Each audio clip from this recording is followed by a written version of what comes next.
So overall, we are pretty good at this thing called person impression. However, we still at times overlook talent like Susan Boyle's, fall in love with the wrong person, and trust people we shouldn't. There is definitely room for improvement here. So what increases our accuracy? A number of things, and let's start with mood. Being happy signals that all is well. The world is safe and rewarding. We don't feel a need to be vigilant and careful. We feel confident in simplified judgments when we're happy, so we are more vulnerable to biases then. In contrast, negative mood signals that all is not well. Sadness especially signals loss. People tend to rely less on simplified judgments and think more carefully when they are sad or depressed.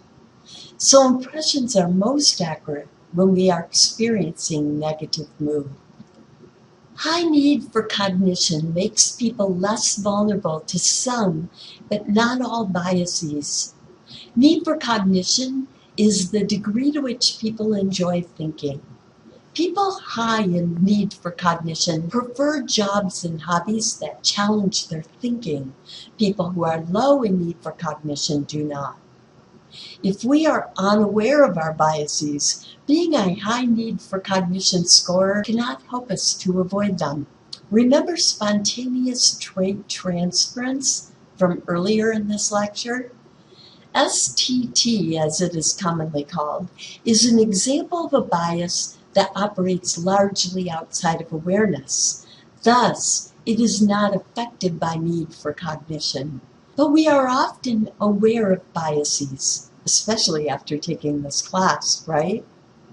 People who are high in need for cognition tend to be less vulnerable to biases of which they are aware. And this brings us to questionnaire number 4, the need for cognition scale.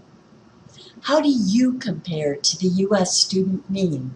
The U.S. student mean is 81.8. Most often, we are not intentionally forming impressions of people. Instead, it's a byproduct of our other day-to-day social encounters.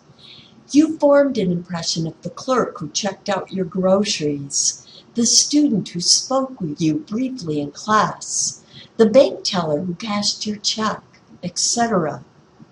However, there are times when we form impressions intentionally, like when interviewing a job candidate, or going on a first date, or interviewing a potential subleaser for our apartment. When we intentionally form impressions, we are more likely to seek information beyond expectancies, consider alternatives, and seek other causes of behavior. Want to supersize the accuracy benefit of intentional impression formation?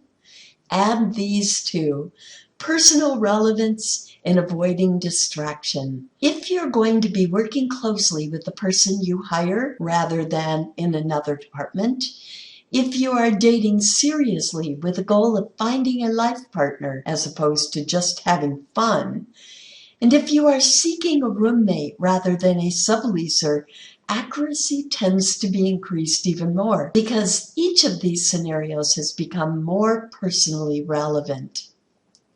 Finally, avoid distraction. When we are distracted, we tend to fall back into simplistic thinking. The numbers study, we will call this the numbers study, found that just having to hold 7 numbers in memory caused participants to be more likely to stereotype others. Still, there's no guarantee, right? Susan Boyle had a dream, and her dream would not have come true if she had not been given a chance to sing. Even though the judges were intentionally forming impressions of her, and personal relevance was high in that the judges are personally responsible for finding the best talent, it was clear that they first thought she was just wasting their time. The judges were distracted by their powerful first impressions that brought up many stereotypes: ageism, classism, weightism, and lookism. So overall, we are pretty good at person impression, but we still fall victim at times to many biases. Luckily for Susan Boyle, American Idol auditions and the British equivalent are structured in a way to allow all auditioners a chance to sing.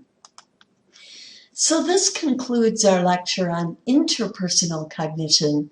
We've explored intrapersonal cognition, how we think about ourselves, in our first lecture, and interpersonal cognition, how we think about others, in this lecture. With our next lecture, we will conclude part 1 of our class, the social cognition part, by exploring attitudes. How do you think a college professor managed his attitude about himself after discovering he had the brain of a serial killer? We'll find out in our next lecture, Exploring Attitudes.